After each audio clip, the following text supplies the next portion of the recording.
বাংলাদেশের সঙ্গে বাণিজ্য বাড়াতে ব্রাজিল আগ্রহী বলে জানিয়েছেন ঢাকায় নিযুক্ত ব্রাজিলের রাষ্ট্রদূত পাওলো ফার্নান্দো দিয়াস ফেরেজ। শুক্রবার রাজধানীর একটি হোটেলে পোশাক খাতের ব্যবসায়ীদের প্ল্যাটফর্ম আরএমজি ক্লাব আয়োজিত এক অনুষ্ঠানে একথা জানান তিনি। এ সময় রাষ্ট্রদূত বলেন, বাংলাদেশকে দক্ষিণ এশিয়ার সম্ভাবনাময় আঞ্চলিক ব্যবসা কেন্দ্র হিসেবে দেখছে ব্রাজিল। দুই দেশের বাণিজ্য এরই মধ্যে $3 বিলিয়ন ছাড়িয়েছে, যা আরও বাড়ানোর সুযোগ রয়েছে। এ সময় বাংলাদেশের ব্যবসায়ীরা বলেন, তারাও ব্রাজিলের বাজারকে সম্ভাবনাময় হিসেবেই দেখছেন। তবে দেশটির চড়া শুল্ক বাংলাদেশি পণ্য রপ্তানিতে বড় বাধা। এটি কমানো বা শুল্কমুক্ত বাণিজ্য চুক্তি করতে ব্রাজিলের কাছে আহ্বান জানান। অনুষ্ঠানে আরএমজি ক্লাব লিমিটেডের কর্পোরেট অফিস উদ্বোধন করা হয়।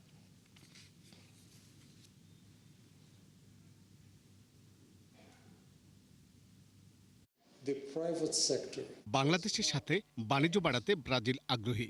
এজন্য উভয় দেশের ব্যবসায়ীদের এগিয়ে আসতে হবে। ব্যবসায়ীদের বলবো, পণ্য সুরক্ষা দিয়ে বাণিজ্য বাড়ে না। এজন্য বৈচিত্র্যকরণ এবং বাজার বহুমুখী করতে হবে। এদেশের ব্যবসায়ীদের অনুরোধে আমার দেশের সরকারকে বলবো, ব্রাজিল থেকে সুতা আমদানি করে বানানো পোশাকে যেন শুল্ক কমানো হয়।